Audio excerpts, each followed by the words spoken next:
Hello, friends. Beautiful Monday morning, UFC 305 recap. It was a fire event. It was indeed spooky hours. Excuse me. It was indeed spooky hours. The UFC 305 Smoky Hours Fight Companion was absolutely legendary. We wish you were there if you weren't. If you were there, you know it was a great time. You had to be there. You just had to be there.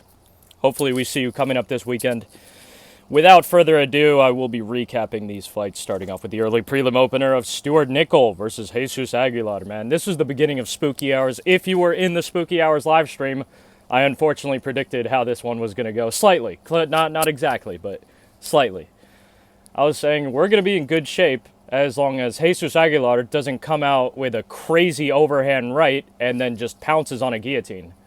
That's kind of what happened. Jesus Aguilar came out, threw a flurry of punches, didn't just throw the overhand. Stuart Nickel's able to survive, then he got a takedown. Stuart Nickel did. Then was winning the round. Stuart Nickel got himself back into that fight very quickly, was winning the fight, ends up in a brutal guillotine of Jesus Aguilar.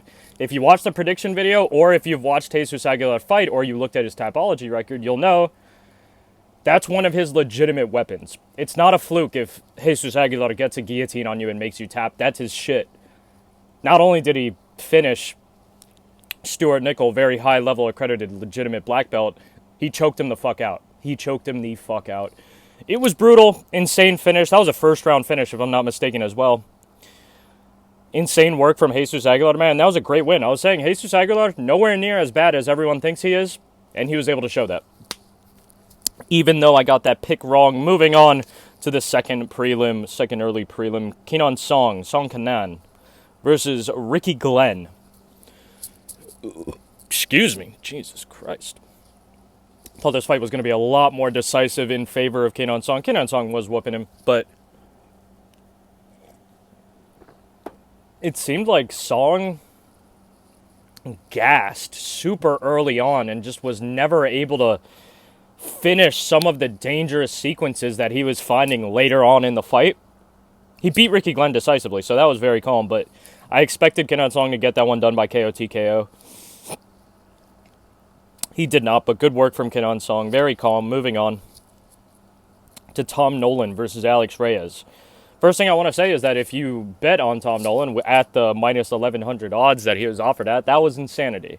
He did not look anywhere close to minus 1,100. He looked like he was minus like fucking 125 in there. That was it. Like, it was insane. Dog walked. Not even dog walked. He won against Alex Reyes. He was supposed to win, though. This was a gimme fight, layup fight. They really tried to sacrifice Alex Reyes, but Alex Reyes wasn't going to go out like a sacrifice. He fought back. Good fight for both dudes, low-key. Worse fight for Tom Nolan than it was for Alex Reyes, despite losing. In my personal opinion. That might just sound like hate, but come on, man. If you're not finishing a dude like Alex Reyes, you're probably not going to amount to much. Not definitely, but you need to get finishes. Like, you should be finishing these people. Like, for example, Walter Walker finishing Junior Tafa. We'll get to that later. I've skipped that a lot. But that's a fight that you should be finishing. Those are fights that you finish. Those are dead fights that you finish. Carlos Prates finishing the Leech. That's what we're talking about here. If you're going to be something, you're probably going to be finishing these dudes that are notably not in your level. Tom Nolan's still green, but now he's 2-1 in the UFC, and that one loss was absolutely dog shit, and your 2 wins are against nobodies. They were layups. So we'll see how Tom Nolan's career plays out. Moving on, Jack Jenkins versus Herbert Burns. Again, Herbert Burns was looking good up until he gassed out. Herbert Burns eventually quits, just does not get back to his feet, cannot get back to his feet, actually, after Jack Jenkins requests that he gets up, and they call the fight, I believe, towards the end of round 2, maybe round 3. But again, Herbert Burns fought way better than the odds makers gave him up until that point. Actually showed a little bit of extra cardio, too. I was kind of expecting him to be done after one round, but he lasted for a while. Herbert Burns did, as much as he could. Moving on, women's flyweight fight, Casey O'Neill versus Luana Santos. We were doing really good on the picks. This one really was painful for me because the way that I thought it was most likely for Casey O'Neill to win this fight, she won the fight through that exact method. She just outstruck Luana Santos. Luana Santos seemed to be getting overwhelmed at one point. Like, not even overwhelmed. She just seemed bewildered. Like, her confidence immediately went out the window. She felt like she couldn't close the distance. Completely gave up. All that judo shit that we talk about, that I was talking about with Luana Santos, hip tosses, all that stuff, I actually don't know if that's real. That might have been like AI or some kind of like weird like fever dream that I was having where I saw Luana Santos actually using judo and being a known judoka. That was just craziness. Forget that I ever said that. In fact, forget everything that you thought about Luana Santos. Again, this is one of those chicks that might, she went on a run. It just brings into question the level of chicks that she was beating. How good is fucking Ariana Lipski, for that matter? We don't even know. Moving on. That's just cope. Casey O'Neill wins that fight. And a great fight for her. Great fight for Casey O'Neill. Dog shit fight for Luana Santos. That's a major momentum killer. Casey O'Neill reclaiming her old status, stripping it from Luana Santos, really. Luana Santos might be on the Casey O'Neill run now. Luana Santos, the new Casey O'Neill. You heard it here first. The new Casey O'Neill. Josh Culibao versus Ricardo Ramos. Ricardo Ramos. I picked Ricardo Ramos in this one. A tasty little underdog. I thought he would be able to get it done. It was a very close fight, actually. I thought Culibao won. Culibao low-key, very low-key got robbed. Very low-key, maybe. I was still hyped as hell that Ricardo Ramos was able to take that one. Great win for Ricardo Ramos. That's a really bad win for Josh Culibao, especially if you get robbed, if you feel like you got robbed. And now the skid that Josh Culibao found himself on gets even worse. Gets even worse. Moving on. That was kind of light, actually. Nothing too crazy in that fight. Josh Culibao actually looked a lot better physically and skills-wise than he did usually. I will commend him with that. Moving on, Junior Tafa versus Walter Walker. Another underdog pick back-to-back for me. I had Walter Walker winning this one by decision. He did not. He got a first-round fucking sub. I'm pretty sure it was in the first round. Got a heel hook on Junior Tafa. Granted, Junior Tafa is not known whatsoever for his ground game. His grappling is non-existent. But the way Walter Walker actually worked for that and got that heel hook was legit. That was very legit. And that's what we wanted to see out of Walter Walker way back against Lucas Bresky. He looked a lot better physically, looked a lot sharper on the feet and on the ground. Very good performance from Walter Walker. That's what we go back to, talking about you should be finishing these guys. You may not be able to finish them with punches, but you should be finishing these people. Tom Nolan is not. Tom Nolan is all hype. He's all fucking hype. He's all hype. He's a tweaker. He's sloppy as shit. It's a shame. It's a shame. Moving on to a fight that was nutty in and of itself. Jingliang Li, a.k.a. The Leech, versus Carlos Prates, the Nightmare. And he lives up to his name, man. The dude is now on a 9-fight finish streak by KO TKO, including the win over The Leech. The Leech was able to take the damage until he started getting rocked by Carlos Prates' sharp, straight 1-2s. Like I said, it might just be a 2 down the pipe that ends it, and it basically was. Carlos Prates repeatedly landing on the Leech taking it, trying to get in, can't ever really land cleanly on Carlos Prates. He moves very well. Carlos Prates also looked so relaxed and composed in there. It was really nice to see, actually. Beautiful to watch. Carlos Prates eventually at his range started punishing Leech with 1-2s, little combinations. They started to take effect when Leech started to get wobbled. He started to get sat down. And then really once he started to get dropped by the punches, it was kind of over. Carlos Prates eventually sits him down with a big 1-2, big couple of punches, or if they weren't a 1-2. But phenomenal finish from Carlos Prates. I had called Li Jingliang being knocked out, or Jingliang Li being KO'd in round 2. I think that was a round 3 KO TKO. But either way, fantastic fucking finish from Carlos Prates again, man. That dude, he's legit. He's him. He's him. That's legit. That was a legit performance from Carlos Prates. Give that man a bonus. Give that man another bonus. Moving on, Tai Tuivasa versus Jairzinho Rozenstruik. Again, they tried to rob this one. And I'm actually glad that I said that, because this brings me up to a new thing. Judging, there are certain places that, like, judging is just fried. If it's in the U.S., it's a gamble every time. But more often than not, people who are supposed to win. If we go to Saudi Arabia, if we go to the Middle East, They're running the shots. They're running the shots. You don't know what the fuck could happen. You shouldn't even think about it, really. Now, if we go to places like Australia or England, they're just going to glaze and dick suck their own fighters. Dan Hooker should not have won that fight. Fucking, what's his name? And Josh Culibao, actually, I think is like from New Zealand or some shit. Or maybe he's American, actually. I take that back. But Tai Tuivasa, there was a judge who gave Tai Tuivasa that fight versus Jairzinho Rozenstruik 30-27. 100 predetermined scorecard. That dude actually has to be investigated. Unfortunately, we're not in America, so no American authority is going to be investigating that, so it might as well just not even happen.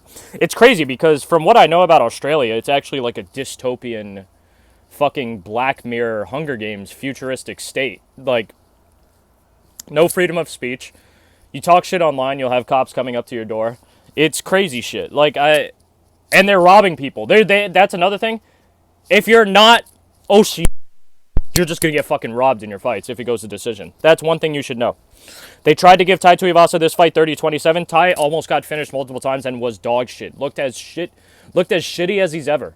Jairzinho had an amazing fight. It was one of the most disciplined and composed performances I've ever seen from Jairzinho.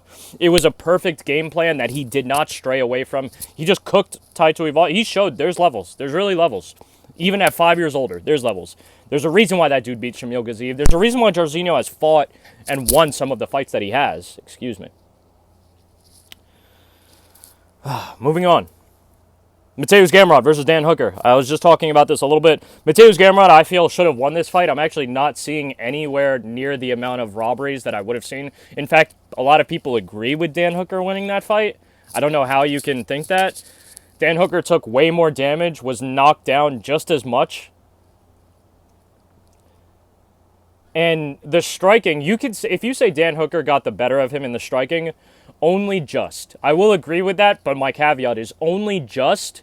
Now, if one guy only gets just the better of him in the striking, but the other guy dog walks him in grappling as well as just being right behind him in striking, who wins that fight? Who really wins that fight? That fight, I think, was a really blatant fucking robbery. I thought Mateusz actually won that 30-27, I'm not even going to lie. But if you said 29-28, I would have accepted that too. It doesn't even matter, though. Like, what I also think, too, is Mateusz, there were multiple times where it looked like Mateusz got dropped, but in reality, he just shot for a takedown as soon as he got hit, and it looked bad. But he actually made Dan Hooker take a knee for the fucking first responders. For the Australian first responders, he took a knee. That shit was crazy. Dan Hooker's a bum. Dan Hooker, man, he's tough and he has heart, but he didn't win that fight, in my opinion. I might be just crazy coping. Shout out to Finn Smash, one of the viewers in the chat, because this poor lad from Poland just wanted to support his Polish brother. Stood up until like fucking 5 a.m. in Poland to watch this fight, just to watch Mateusz get robbed, brutally robbed. Opinion, actually, the Mateusz robbery, Mateusz Gamrot versus Dan Hooker, that was a bigger robbery than Joshua Culibao versus Ricardo Ramos. A way bigger robbery. I don't know how, and now people are like, Dan Hooker, BMF title fight now. Dan Hooker versus Charles Oliveira right now. Why do you guys want to see Dan Hooker just go out and get finished within a round? Why? I don't know what's good with you guys. Like, let that fucking guy rest. His face has been rearranged from fighting. Like, let that fucking man rest. Let Dan Hooker get some rest. Dan Hooker, please retire. You fucking set back Mateusz Gamrot like 2 years at the very least. And for what? I fucking hate Mateusz Gamrot too. Boring ass fighter. I don't really like watching him. I never bought the hype fully. But I don't know. Enough about that. I'm coping crazy on that shit. Dan Hooker wins by decision. Absolute robbery, but fuck it. Moving on. Co-main event, Kai Kara-France versus Steve Erceg. Man, I picked Steve Erceg winning this one by decision. It looked like it was going to go that way until Kai Kara-France stepped in with an almighty overhand that's stiff as a board. It stiffened fucking Steve Erceg up like a board. He hit the timber straight back, and it was all over pretty much from there. Kai Kara-France jumped on top of him. I do believe this was in round one as well. Jumped on top of him, tried to finish him. Steve Erceg was able to get back to his feet, kind of avoid some shots. Then he got cracked again. Knees buckled, went out. got finished brutally by Kai Kara France in the first round. Shit's insane, man. Shit's insane. I saw that Steve Erceg was saying that Dricus was a 6 out of 10 fighter. Brother, that was a 3 out of 10 performance. You just got finished brutally. Astro Boy Steve Erceg was 3-1. Now you're 3-2. A fucking nondescript UFC record. Forget about ever getting title shots. Forget about all this hype. You're a bum. Get the fuck about. Get him the fuck up out of here. Steve Erceg just, and when he got up, he was tight too. He was like, oh, I can't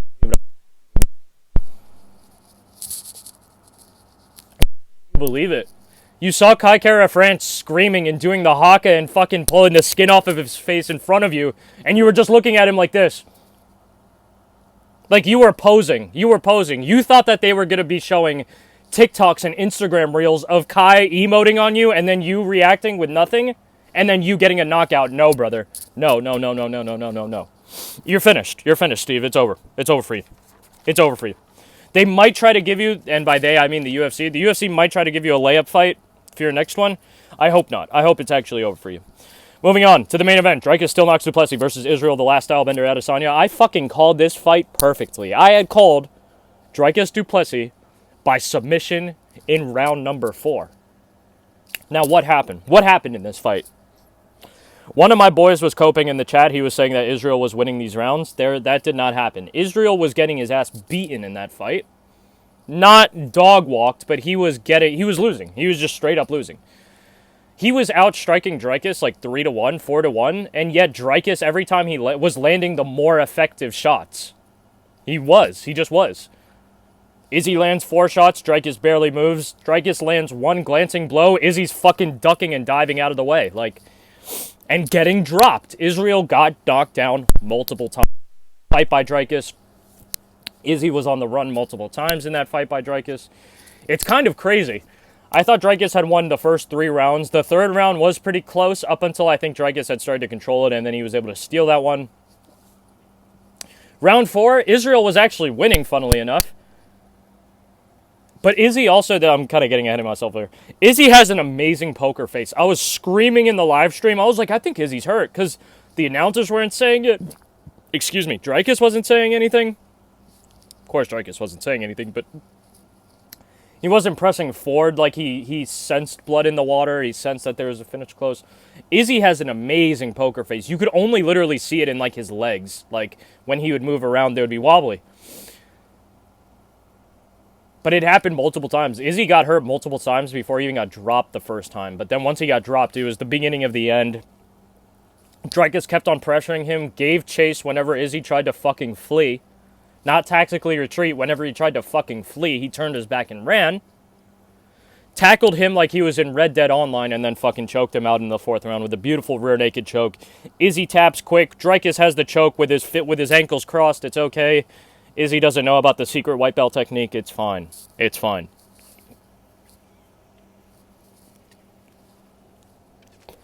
Ignore that fruity steam.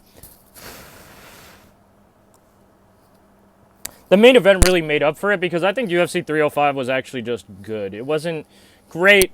It was better than decent. Not mediocre by any means. Just good. It was a good night of fights. We've seen a lot better. The main event was fantastic, though. The main event really saved it, really bumped it up a couple of points for me. There were some nice finishes. There were some good fights, but the main event really was hype. It was the hype that was promised, essentially. Fantastic work by Dricus, man. Fantastic work by Dricus. Not only gets it done against Izzy, but finishes him. Finishes him brutally. It only would have been better if he literally choked Izzy out unconscious. Then no one would have ever complained about anything. But hey, man, maybe next time. I guess the fight that we'll be looking forward to is Dricus Du Plessis versus Sean Strickland 2. It's going to be gas. Israel was very humble and graceful in defeat, but he usually is. And that's kind of why he gets some criticism, because in victory, it's not the same thing. In victory, he's machine gunning your dead body. He's doing TikTok dances. And we probably would have seen that from Israel. I'm not going to say we definitely would have seen Israel bug out over Dricus if he knocked him out, but we probably would have seen that. The Battle for Africa shit, the real African shit would have probably come back. Izzy probably would have been like, see, that's what happens to the colonizers, or whatever the fuck he would have been chatting about. whatever the fuck he would have been chatting about. Dreykus wins very calmly. Enough is enough. Feels like a super short video. Holy shit. Maybe it'll just be average length, but that's pretty much it. The live streams were crazy crack. Shout out to everyone that hopped in. Shout out to the dudes who subscribed, liked, commented, all that good stuff in it. We had a great time. We had a great fucking time. Great time. Hope to see you there next time. Any more announcements? Oh, yes. 50 subscriber special. I've been working on it crazily. If you've been a bit more of a longer viewer on this channel, not a longer viewer because obviously the 50 subscriber special was very recently, or the threshold was passed very recently. The Stereophonic review, the Stereophonic / Broadway play Rant is going to be stored in the vault. It's going in the vault. It's going in the vault. Just haven't been satisfied with how that shit came out. I also think that a lot of fucking Broadway fiends and normies and dumbasses are just going to be like, you didn't even get it. You don't understand it. You don't know what good theater is like. Stop. These are people that hated on Sting's The Last Ship. These are people that thought Fat Ham was actually good. I'm not even going to get into it. I'm not going to get into it. This rant came out of nowhere. Please, just go. Oh, God, I had to save that.